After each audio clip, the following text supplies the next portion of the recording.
नमस्कार। एक 35 वर्षीय युवक की कुंडली हमारे सामने है। 20 नवंबर 1985 मध्य रात्रि पश्चात 3:40 पर आपका जन्म हुआ है। कुंडली कन्या लगन की कुंडली है। चंद्रमा कुंभ राशि में बैठे हुए हैं। लगन के स्वामी बुध हैं। राशि के स्वामी शनिदेव हैं। राशि से शुरुआत करते हैं। राशि कुंभ, कुंभ राशि, शनि चल रहे हैं आजकल मकर राशि में। इसका मतलब है 7.5 का पहला चरण आपको शुरू हो चुका है। जब 7.5 का पहला चरण शुरू होता है तो ऐसी 7.5 के प्रथम चरण में शास्त्र कहता है चंद्रमा से 12वें घर में अगर शनि हो तो व्यक्ति का रूटीन बिगड़ जाता है, लाइफ स्टाइल बिगड़ जाती है, अनिद्रा से संबंधित शिकायत और आर्थिक परेशानियां यानी खर्च का अधिक होना आदि देखा जाता है। चंद्रमा से 12वें घर में शनि का ट्रांजिट है, वहाँ पर नीच का बृहस्पति है और नीच का बृहस्पति अभी 20 नवंबर को यहाँ पर गोचरवश आएगा। लगन से 5वें घर में 2 ग्रह आएंगे, शनि और बृहस्पति, और चंद्रमा से 12वें। 2 वर्ष के भीतर आगामी 20 नवंबर से लेके आगे 2 वर्ष तक का जो समय है उसमें कोई भी बड़ा स्टेप लेने से पहले उसके बारे में जांच पड़ताल अवश्य करें, क्योंकि ये आपको अचानक से आर्थिक तंगी में डाल सकता है। इसको कहते हैं जब जब व्यक्ति लालच, अधिक लाभ के चक्कर में अपनी बुद्धि का इस्तेमाल ज़रूरत से ज़्यादा कर लेता है तब तब उसको नुकसान हो जाता है। तो उसका सबसे पहले मैंने आपको यहाँ बताया है, क्योंकि चंद्रमा आपकी कुंडली में लाभेश भी हैं। लाभ का मालिक छठे घर में अपने से अष्टम में है। कहीं ना कहीं आपके लाभ के ऊपर आपके शत्रुओं की नज़र है। आपके शत्रु ये चाहते हैं इनको किसी न किसी प्रकार से नुकसान पहुंचाया जाए, तो उसके इंडिकेशंस मैंने आपको यहाँ दिए। लगन में मंगल है। कन्या लगन अपने आप में बहुत मेहनती लगन कहा जाता है। ऐसे लोग अपने जीवन में स्वयं के बल पर मेहनत करके आगे बढ़ते हैं। ऐसे लोगों को मैंने देखा है कि वो खुद काम में जुट जाते हैं। अगर लेबर नहीं आई तो खुद लग गए। उनको ये फ़र्क नहीं पड़ता कि मैं क्या कर रहा हूँ क्या नहीं कर रहा, उनको बस काम करना होता है, क्योंकि एनर्जी बहुत होती है। अब मंगल जैसा प्लेनेट अगर लगन में बैठे तो एनर्जी देता है, क्रोध भी देता है, छटपटाहट भी देता है, एग्रेशन भी देता है। तो आपको यहाँ अपने एग्रेशन को, छटपटाहट को और क्रोध को कंट्रोल करना होगा। नहीं तो ये कंट्रोल नहीं हुआ तो ये आपके माइंड पर भी हावी होगा, आपकी वाणी पर भी हावी होगा। फिर आप अधिक बोल जाएंगे, जल्दबाजी कर जाएंगे। मंगल जब लगन में हो तो मंगल दोष होता है। उसका इफेक्ट क्या होता है, जब ये लगन पे होता है तो चौथी और सातवीं दृष्टि से आपके सुख स्थान और पत्नी स्थान को देखता है। यानी आपके इस मंगल के कारण आपके हस्बैंड वाइफ के बीच में डिस्प्यूट्स करा सकता है, घर के सुख में अशांति का माहौल पैदा कर सकता है। नवांश कुंडली जो वैवाहिक जीवन के लिए देखी जाती है वहाँ पे लगन में ही नीच का मंगल है, वो भी देखिए यहाँ चौथे और सातवें को देख रहा है। इसका मतलब हॉरोस्कोप में मंगल ने ये चीज़ दिखा दी कि भैया क्रोध में, झुंझलाहट में, छटपटाहट में, आवेश में आकर आप अपने वैवाहिक जीवन को प्रॉब्लम में डाल सकते हैं। वैसा क्लियर कट कॉम्बिनेशंस यहाँ दिखाई दे रहा है। यानी वैवाहिक जीवन से संबंधित समस्याएं आपके जीवन में हैं। 7th हाउस का मालिक बृहस्पति है। सप्तम भाव पत्नी के लिए, सप्तम भाव का मालिक बृहस्पति सुख साधन मकान के लिए देखा जाता है। इसका मालिक बृहस्पति नीच का होकर पंचम भाव में है। शनि की उस पर दृष्टि है, नीच भंग राजयोग है, लेकिन पहले वो प्लेनेट नीच है। यानी शुरुआती तौर पे वैवाहिक संबंध खराब, बाद में ये संबंध धीरे धीरे करके सुधर जाएंगे। इसका मतलब ये होता है। चतुर्थेश है, स्वयं के बल पर प्रॉपर्टी एकत्रित करने में व्यक्ति को प्रॉब्लम आती है। प्रॉपर्टी से संबंधित किसी प्रकार की समस्या, कोई लीगल इश्यूज़, कोई कोर्ट कचहरी या कोई झगड़ा झंझट भी आपके चार्ट से दिख रहा है। राहु कुंडली के अष्टम भाव में मंगल की राशि में मंगल से दृष्ट हों तो पाइल्स से संबंधित रोग और मस्तिष्क में पीड़ा यानी टेंशन, सिरदर्द, माइग्रेन, इनसे संबंधित बीमारियां भी ऐसे लोगों को देखी जाती हैं।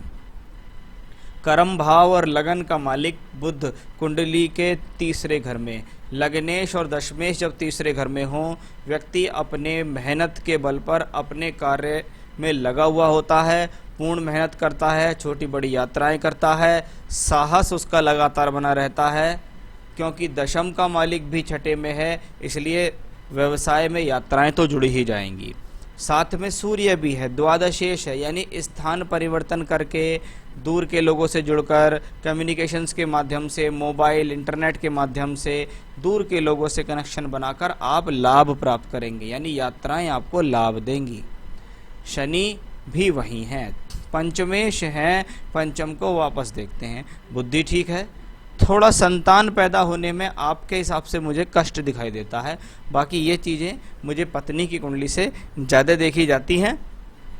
और एक सवाल आपने पूछा था हस्तरेखा में भी मेल चाइल्ड के लिए। देखिए मेरे हिसाब से आपके हॉरोस्कोप तो सिर्फ फीमेल चाइल्ड को ही बार बार शो करती है, बाकी पुत्र होगा या नहीं आपकी पत्नी की कुंडली से पता लग सकता है, आपकी अंतिम संतान जो हुई है यानी बिटिया उसकी कुंडली से पता लग सकता है, जबकि उसके बाद कोई आपने संतान अबॉर्ड ना कराई हो, ये इसमें नियम जरूरी है।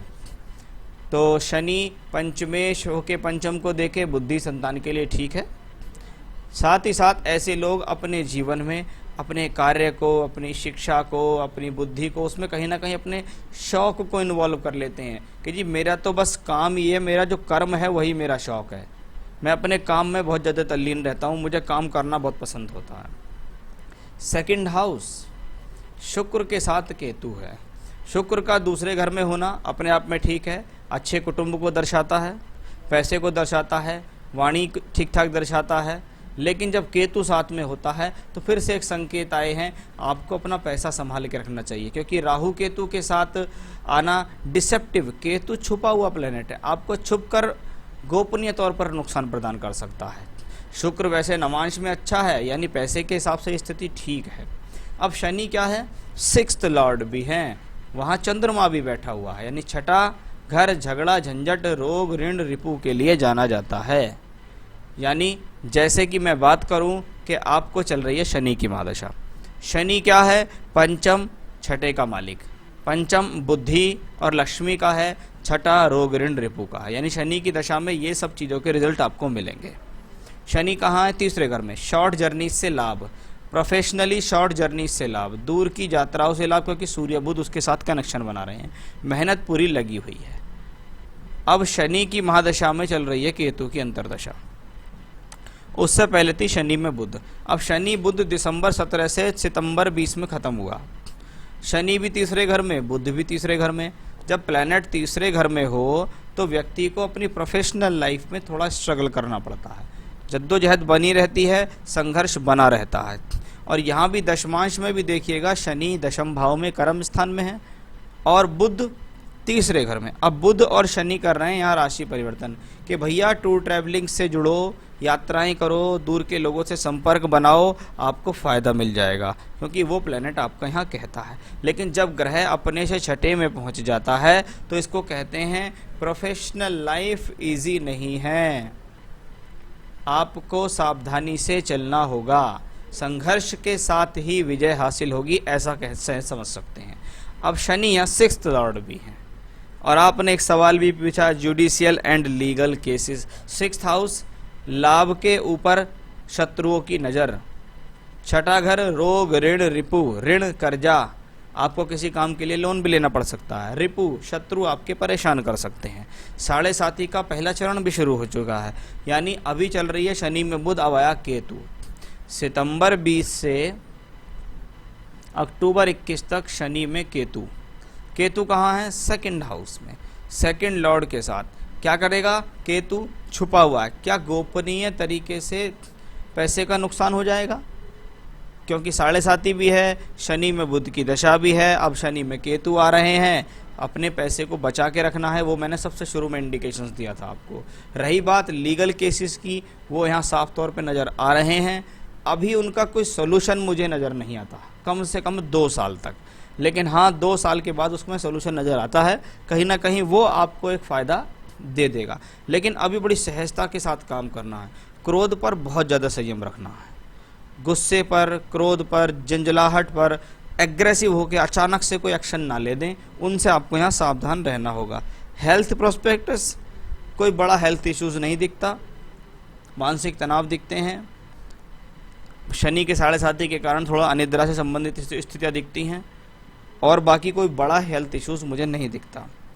फॉरेन बिजनेस, मैं बार बार कह रहा हूँ भाई साहब, दूर स्थान तो जुड़ो, आप तैयार हो जाओ दूर स्थान तो जुड़ने के लिए और आपको लाभ हो जाएगा। आज भी वो दशा चल रही है और आगे भी समय में भी दशा चल रही है। मेरे हिसाब से तो फॉरेन का बिजनेस आपको ज्वाइन करना चाहिए। वेल्थ, बिजनेस, पार्टनरशिप, पार्टनरशिप देखते हैं 7th हाउस से। 7th हाउस जुपिटर त्रिकोण में बैठा है, शनि से दृष्ट है। अब दशमांश कुंडली में 7th हाउस से पार्टनरशिप देखते हैं। यहाँ बृहस्पति और बुध दोनों यहाँ, अगर दूर के स्थानों से जुड़कर काम करोगे, पार्टनरशिप में काम करोगे तो लाभ मिल जाएगा। यानी पार्टनरशिप में काम करने के यहाँ संकेत हैं आपके पास। आप चाहें तो पार्टनरशिप में काम कर सकते हैं। तो दूर से जुड़िए, जितना जन्म स्थान से दूर जाएंगे, विदेश से जुड़ेंगे सर, उतना ही आपको अच्छा खासा लाभ यहाँ मिल ही जाएगा। चलिए, ये तो थे आपके सवालों के जवाब और दशाओं के बारे में। क्योंकि शनि में बुध, शनि में केतु अक्टूबर 31 तक है, फिर आएगा शनि में शुक्र। शुक्र भी हॉरोस्कोप में ठीक है, पंचम में बैठा हुआ है, लाभ स्थान का मालिक होकर लाभ स्थान में देखा, यानी अक्टूबर 21 से दिसंबर 24 शनि में शुक्र आएगा।